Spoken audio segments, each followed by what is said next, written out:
And God, today we are grateful for all that you have done for us. We are grateful for this time where we can share and encourage and inform one another. We know that your presence is here and we acknowledge it right now. Thank you for this day. In your name we pray. Amen.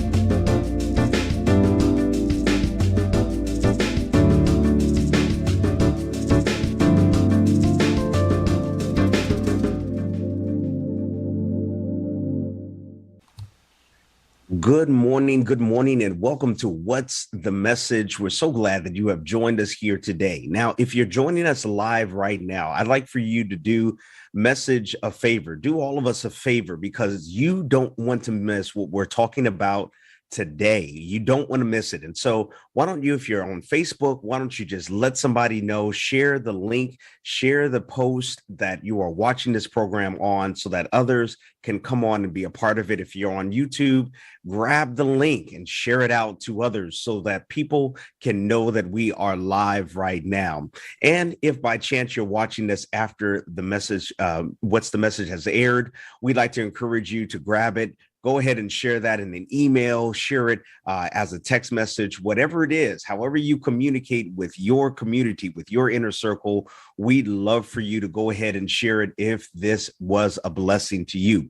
And so we are excited about today. We're excited about what we have to talk about, but let's just jump in at things from the very top. Got a couple of interesting things that are going on.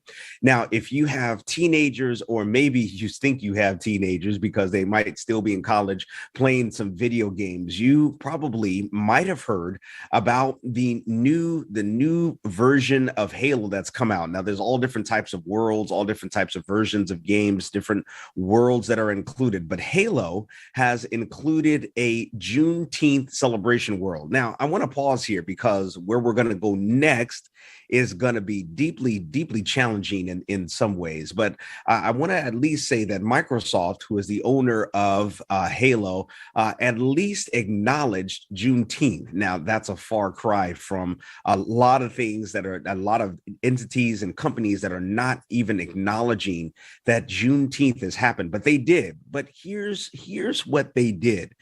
They named it. They named it after the bonobo, which is an endangered ape. I know. I know. When I read about it, I was challenged as well. This has created some issues and a challenge, obviously, by the way that they have chosen to name this particular Juneteenth celebratory time in Halo's world. What do you think about that? What do you think about them using that an ape, an endangered ape, to connect it to their Juneteenth celebration? I know that I have an issue with it because it goes so many different ways. I mean, there are many things that they could have chosen that celebrate Black culture, that celebrate Black people, that celebrate Juneteenth itself, that they could have gone, but this is what they chose to do. And let me tell you, the culture is not having it. But I want to know what it is that you all think. Is your kid playing it? Is your kid excited about it? What are your thoughts about it? Are you going to reach out to Microsoft and say this is way, way, way out of bounds? We don't think that this is acceptable. Or are you saying, hey, look, maybe this is okay. Maybe it's something that is just fine, and I'm just glad that Microsoft has chosen to acknowledge it in some way, and you're kind of seeing things from a different perspectives. I know that there'll be people on both sides of this particular conversation, or you might be scratching your head. You're saying, Pastor Barone, I don't even know what you're talking about at all. But if you do, we'd love to know what you think about it. We'd love to know what your perspective is. It's something that's happening out there. I have teenagers. Many of you all that watch this have teenagers that know about Halo, that know about the Halo franchise, and maybe you've heard about what has happened and transpired just recently. So I'd love to know what it is that you think about it. It's something that's going on, something that's happening. Now, have you heard of the artist Lizzo. Have you heard of Lizzo? Lizzo is an incredibly gifted. She is known by, of course, the music that she sings. But did you also know that she is an incredible flutist? I think that's the word that is used. She plays flute in an amazing, amazing way. But she's been in the news recently, not because of necessarily her singing, but a lyric that she is using that certainly did not celebrate those that are disabled. It just didn't sit well. It didn't land well. She wrote it, and that community has risen up. And here's what she did. Sometimes artists or comedians or people who are public figures, they double down on their creative process or the things that they've done creatively. They say, this is what it is. This is what I meant. I'm not changing a thing. But Lizzo was different. Lizzo decided to go in and officially change her lyric so that she didn't offend this community. Now that's something to be lauded in and of itself. But here's the bigger culture question for all of us out there. We are pretty quick to cancel people. We're pretty quick to do that. And Lizzo was on the cancel train, as it were, as she had written this lyric, and this community began to rise up. And she said, look, I'm getting off of this train. I'm going to go ahead. I'm going to change it. I'm going to adjust it. I'm going to make it quite a bit different so that I don't offend this community. In other words, she wanted to become more politically correct.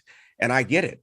I understand. Sometimes we might say something. Just think about this. Just think about if all of your conversations that you're having with friends through text messages or through emails, or maybe just sitting around the table, maybe even with your family, and that gets out. Well, maybe you're saying something, or you're a public figure, or you're at work, and you say something publicly that is supposed to be said publicly, but then someone is offended. Well, many times we might come back and we might say, you know what? I said that wrong. That's not what I meant. I'd like to adjust it and change it. And hopefully you just move on from there. But if you're a large public figure and that happens, you might be introduced to cancel culture on a whole nother level. On another level. But she made the choice to make this change so that she can make it right and make sure that that community, the community that she was speaking of, was no longer offended, and they appreciated it. They appreciated what it is that she did.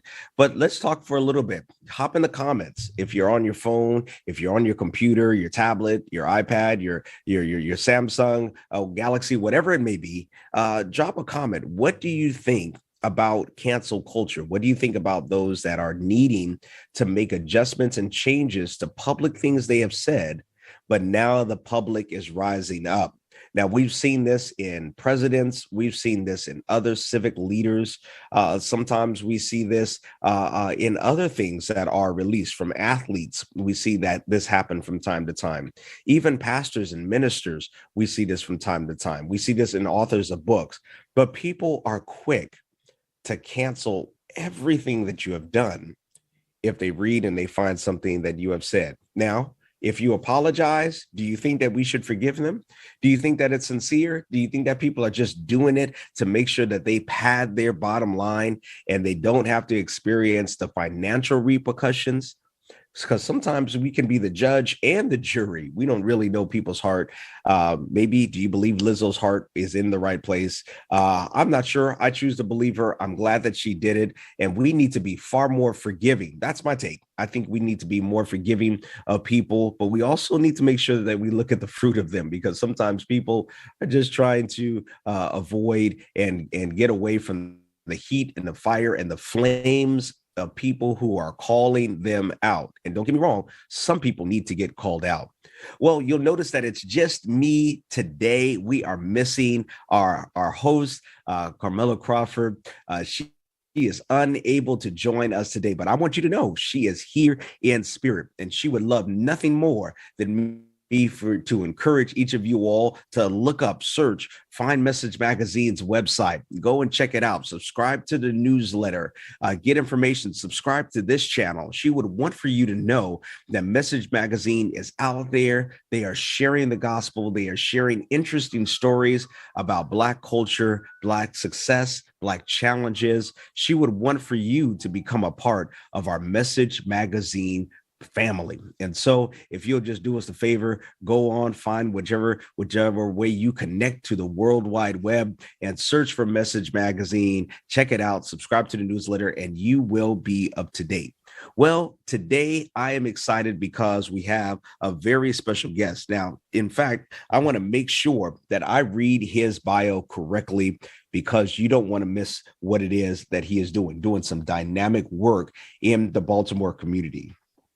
Today, we're going to be joined by Cameron Miles, who currently works for the Department of Human Services as a Community Outreach Director in the Constituent Services Office. Prior to that, he worked in Baltimore City for Resident Services Inc., where he raised money for students living in public housing to attend college. Earlier in his career, he worked in Washington, D.C. at the Pentagon.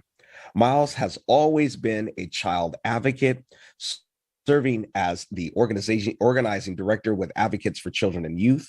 He has a bachelor's degree from Chapin State University in business management and received a master's degree from the University of Baltimore in legal and ethical studies. After 22 years of service, including 18 months during the War on Terrorism, Miles retired from the Military National Guard. Since 1996, Miles has been the director and founder of Mentoring Male Teens in the Hood, a program operating in Baltimore, Maryland. I'm excited to welcome Miles to the program here on today to What's the Message. Good morning, Miles. Thanks so much for making and creating the time to join us today for What's the Message. Good morning. Good morning. Thank you for having me, Pastor Darren. You know, it's exciting to just kind of read your bio, read some of the things that you have done in your career. But let's just roll back for just a second and just give people a sense. Where were you born? Where were you raised? Was it right there in the East Coast in Baltimore, Maryland area, the DMV? Tell us a little bit about your childhood growing up. So I grew up in West Baltimore, 2823 Pressman Street, which is not far from Chapin State University. And that is where I got the lessons of hard knocks and getting in and out of trouble, and all the things that helped me to get to the point where I am today. That's awesome. That's awesome. So this is home for you. This is your home area. I want to start off just really honing in on your current work, and it's obvious that it's a passion for you. Why did you create Mentoring Male Teens? So at the time, in 1996, I worked for the Baltimore City Department of Social Services. I was a foster parent worker, sitting in the office each day in and day out. Young people would come in the building. They'd be cursing, they'd be fighting, and just doing things that were not of a healthy nature. Mm-hmm. And it just made sense to me. Something just clicked. Are you just going to sit around and continue to watch negative behavior, or can you do something to try to turn it around? I put pen to paper, wrote up a one-page proposal, asked for space on Saturdays to use what is known as a cafeteria eating setting for employees, but nobody's there on Saturday. That was approved. We started with 5 young men, and it has just grown over the years. We've served to date over 3,000, and wow. We're just trying to be a blessing, keep our young men out of the criminal justice system, and keep them out of the cemetery prematurely. And that is awesome. That is awesome. What tremendous work you are doing. Now, I noticed as I read a little bit about mentoring, about your program, that you have used one choice word to refer to the Black men, and you choose to call them kings. You choose to call them kings. And I've heard this. They are just around in a barbershop, in church, among friends. They'll talk to each other about King. Hey, King, how are you? Tell me a little bit about your choice of calling the men as they come into your program a king. So First of all, they're not men yet. We're investing in boys, building strong men. So we're trying to get them to the point of manhood. But many of our young men, for whatever reason, choose to call each other names that are not endearing, from curse words to just funny names, if you will. God has all given all of us a name that our parent has given us, and we need to be called by that name. But at the very least, we shouldn't be saying something that's detrimental when responding to another young man. So King, I believe, internally, subconsciously teaches them to lift each other up and to encourage each other. So when we see each other, I always use the word king. And I wanted to permeate their subconscious mind.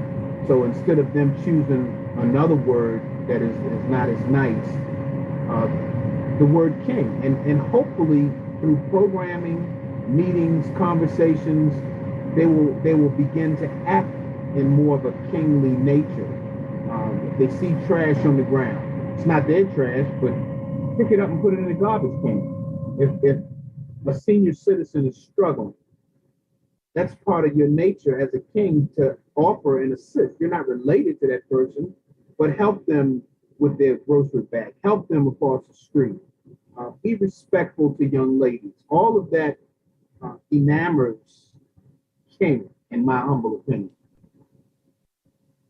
Absolutely, it does. It absolutely does. And so many times, I love what you said that many men, many young men are using names that are derogatory, that probably are not uplifting, and you're encouraging to do that. Now, as I've kind of gone through some of the questions here, I wanted to ask this one, just kind of a nuanced one in between. How long do you work with them? Is this just a 6-8 week program? Is this an ongoing program? How long do you work with them? And then we talked about language. We talked about different things that you're pouring into these young men. What are some of the maybe one story of a young man that came in one way, and by the time they came out or throughout the time that they've been apart, you've just seen a dramatic turnaround in that young man's life? Great question. So we work with the young men. The ages are between 8 and 18.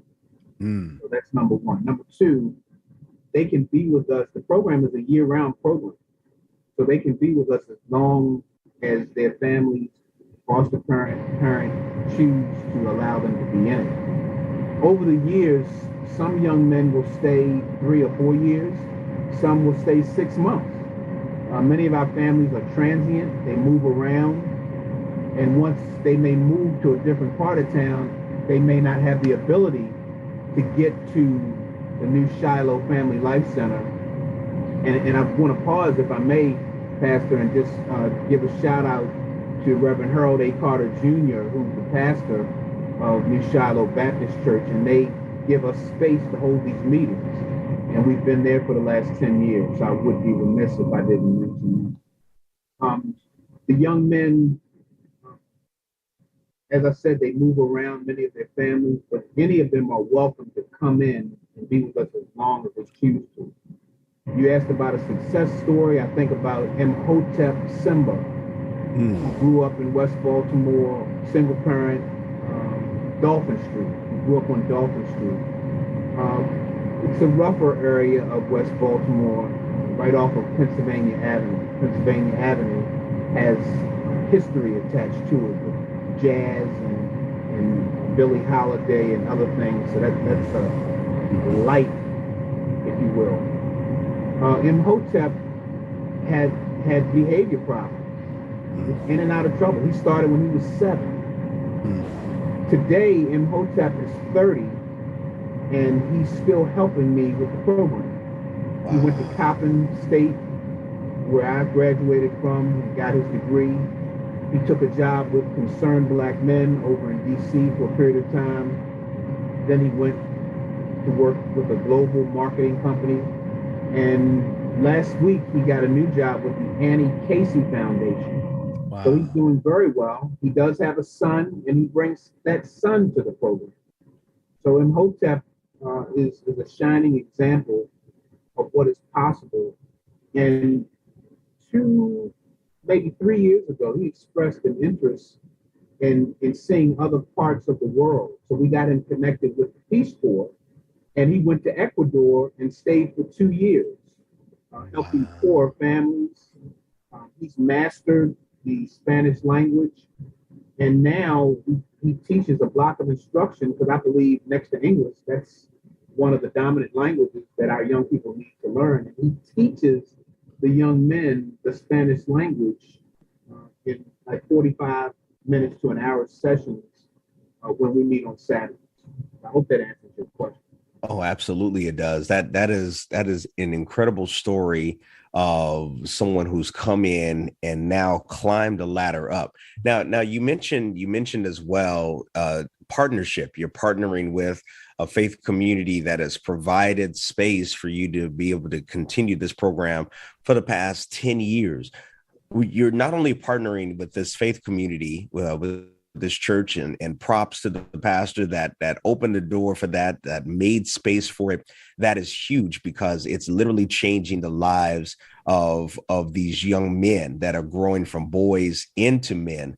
That is awesome. Are there any other organizations or any other maybe even corporations or businesses or other communities that you are interfacing with that have been supportive to your program?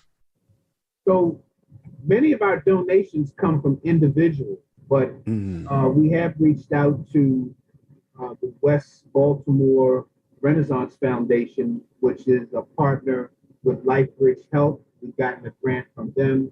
We've gotten several grants. We were able to hire about a year ago a grant writer, um, the Madaman Community Association has been very helpful. Huber, another church on the east, we're on the west side, the east side of Baltimore.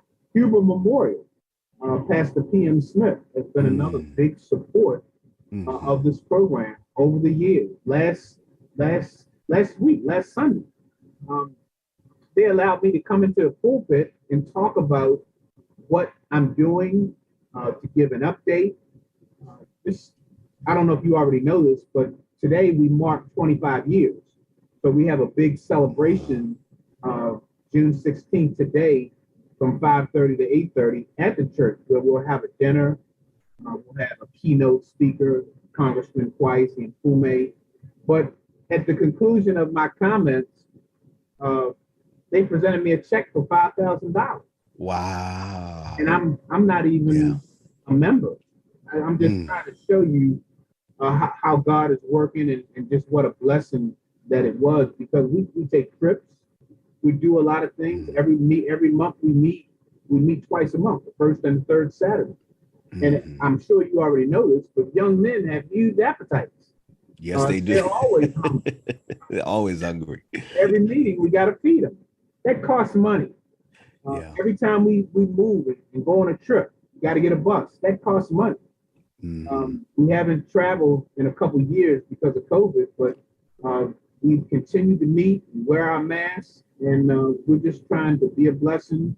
We've taken one trip this year. We've gone to Lafayette College in Eastern Pennsylvania, small liberal arts college, and this weekend from tomorrow, Friday through Sunday, the 17th of June through the 19th, will be hosted by the president of the University of Maryland College Park, Dr. Pines, Wow. who is a man of color. Hmm. So again, these young men need to see people like yourself, Dr. Pines, Congressman Mfume, and Hmm. others who are doing positive things because many of our young men, Pastor, are being raised by single women. So Hmm. we love the women, but they need to see strong men so they can emulate something in somebody that's going somewhere. So Hmm. they see the drug dealer, they see uh, the person who may not always be doing the right thing by the law. So we Hmm. have to dispel that and get them around as many positive persons and opportunities as possible. I love it. I love it. That is awesome. Okay, I have so many questions, but here are a couple of questions that I think that our viewers really would lean into as an expert, someone who is there on the grassroots with young Black men every day, all the time, investing in them and planning for them. What do you feel that Black youth have always lacked? What do you feel it has been missing from their lives?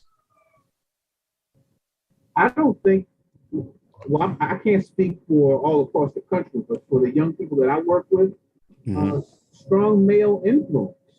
I Mm, can't tell you. I mean, we're on the heels of Father's Day, 2022, and the majority of our young men are being raised by a mother, grandmother, auntie, mm, and only a handful have, a father in the picture, which is a tragedy. So I think the breakdown of the family uh, is really causing our young men to act out, and that just goes in so many different directions. There's been uh, such a severe level of carnage across Baltimore and other cities when it comes to gun violence. If the man was there and in the home, maybe it would still happen, but I want to believe that probably it wouldn't. yeah. That firm hand is needed. I'm not a minister, so the pastor of the church, I let him know that sometimes I raise my voice and sometimes I use colorful words to get their attention. And he looked me in my face and said, Mr. Miles, you do what you need to do to reach these young men. So Mm, we don't talk down to them, but we got to be firm. Our yes has to be yes. Our no has to be no. And mhm. I think the greater presence of men, we need more men to step up and step forward and spend time. What I do a group model, you can do one-on-one mentoring. So we have no less than 35 to 40 young men when we meet. But we're teaching the older brothers to give guidance to the younger brothers. And at the end of the day, Pastor, it's all about respect. We want them, Mm, they definitely have to respect me because I'm giving my life and my time uh, taken away from my family. So I'm not putting up with any nonsense. But you got to be respectful, not just to me and my staff, but to each other. mhm, Just because you look at me a certain way, I shouldn't have the desire to kill you. Just because you say something that may bother me or hurt me, we should be able to talk about it. We should be able to reason. When I was growing up, if there was a problem, we fought it out. But everybody or too many people today want to resolve a difference by picking up a gun and blowing somebody's brains out. And that's we got to get away from that. This is just such a serious genocide taking place all across this country, and it affects Black men more than any other race. mhm, mhm. It's true. It's true that you mentioned that because I know that in Baltimore, I'm on the West Coast in Los Angeles. I mean, you name the city, and there certainly is unnecessary violence and the levels that they're going to. Let me ask you this. Part of what we've kind of been experiencing when we talk about violence in America, of course, Buffalo comes to mind, where there was targeted killing of minorities that happen. And we know that there's been tremendous gun violence against each other, whether that's gang related and otherwise in our communities. How do you address violence against each other, and not just gun violence, but also perhaps domestic violence, which is something that a lot of these young men might have seen or experienced in their lives through family members or others? How do you deal with violence and being able to manage and de-escalate situations so that they don't have the experience of being in jail because of it and have other implications? How do they manage themselves in school so that they stay out of the school police? This whole prisoner pipeline thing. Talk to me a little bit about that.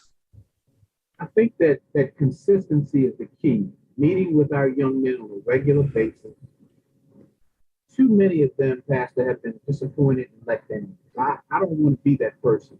If I say I'm going to do something, if I say we're taking a trip, if I say we're going to a sporting event, I want to keep my word.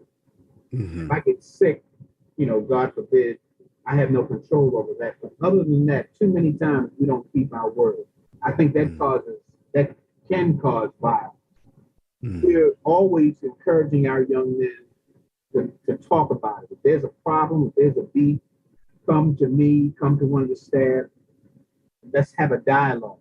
So I want to get the two people that are involved in it, try to get them to have a conversation. And in most, not every, I don't want to paint a false picture, but in most instances, Pastor, we can get them to reason, talk about it, and end up shaking hands or pound, fist bump, whatever they feel comfortable doing. But at the end of the day, the program goes on. And what example are you showing the other young men if you can't work it out? Regarding domestic violence, we reach out to a place called House of Root, and they have certified counselors who will come in and talk about relationships, why you shouldn't get into a circumstance where you're putting your hands. It mostly happens from men to women, but there are instances we've been told where women are abusing men. But it goes both ways, and both are wrong. So we try to have a dialogue about it first, and then we reach out to an expert to have them come in and talk about it. So they're hearing it again. They heard it from Mr. Miles and staff, but now they're hearing it from a credible authority who's been certified, and that's all they do. I hope that answers. Oh yeah, absolutely. That is awesome. We have a couple minutes left, but I want to ask this. I'm the father of two teenage girls, and poured everything that I have into them to love on them and to prepare them for the next step in life. And it just brings me a lot of joy to know that there are people like yourself that are pouring into the young men that my daughters might engage at some point in time in the future, that they'll know how to treat a woman, they'll know how to handle themselves and be on a track to success. I loved hearing that you're taking them to universities and colleges to expose them to that life and to that next step. Excuse me for cutting you off, but no, you could say this. We use an analogy. We want our young men to think with the big head and not the little one. I hope that makes sense to you.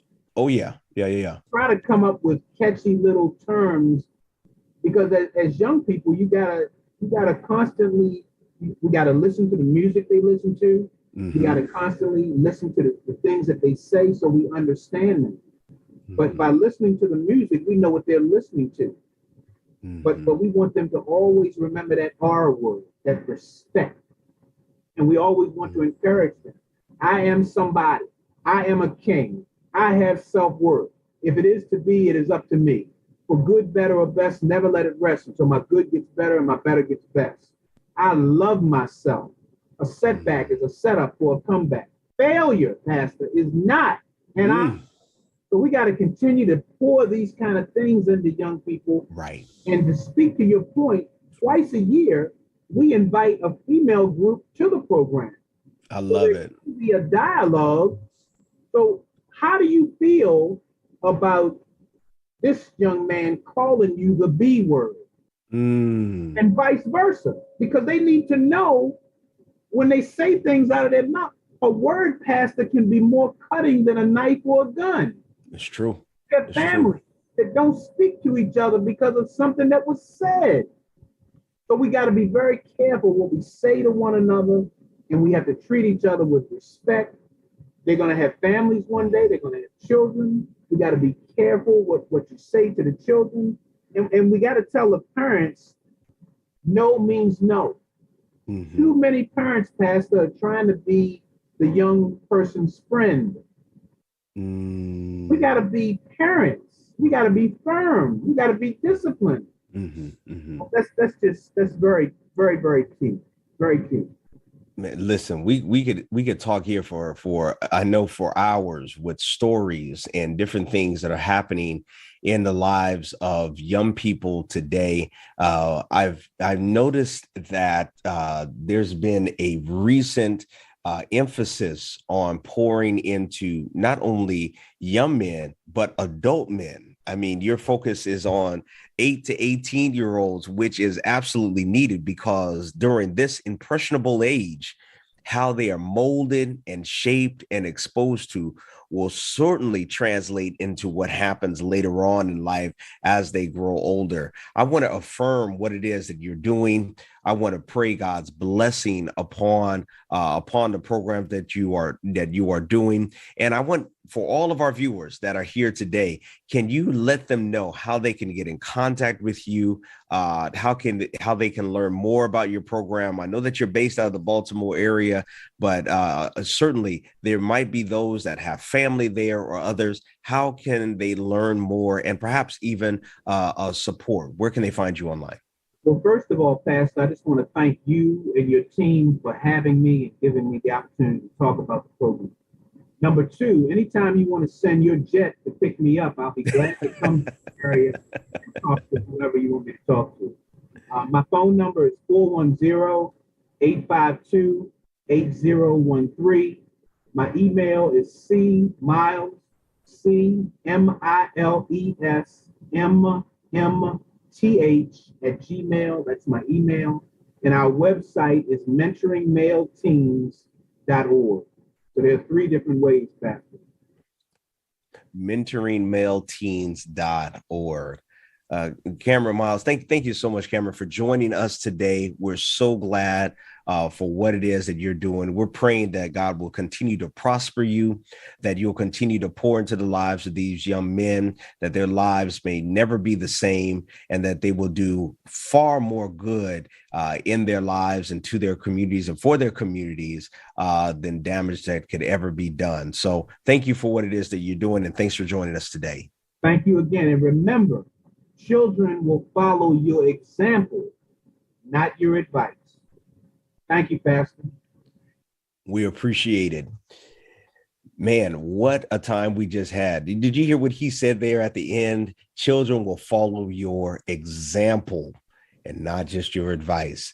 That is so good. That is a great way for us to pause and to calling into our time together here on What's the Message. Once again, that was Cameron Miles doing some dynamic work in Baltimore. But perhaps you have a story about a young person that really could use some guidance and some leadership, or maybe you want to connect with Mr. Miles about how you can maybe start something in your area that helps to pour into the lives of young men. Just roll it back just a little bit. He left his information there. We would love for you to reach out and connect with him if you so desire. Well, look, today we have talked about our young people, our teens here on What's the Message. We know that they are not just our future, but they are our right now.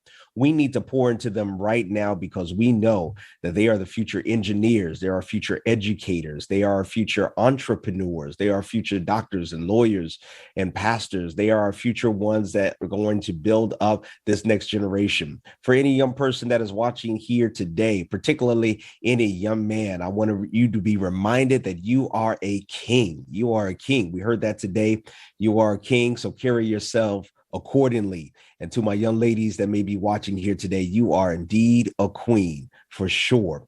Carry yourself in that way. We just want to cover so many different areas here on What's the Message. We're glad that you have taken the time. Once again, Message Magazine can be found online. We'd love for you to partner with us to subscribe to the YouTube or Facebook channel that you are viewing this on.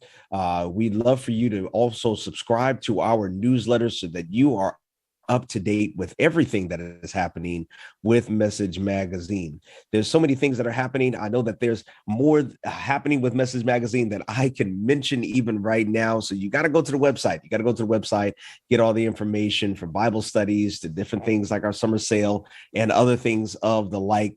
We're so glad that you've taken the time to join us today. God bless you, and we'll see you in the next episode.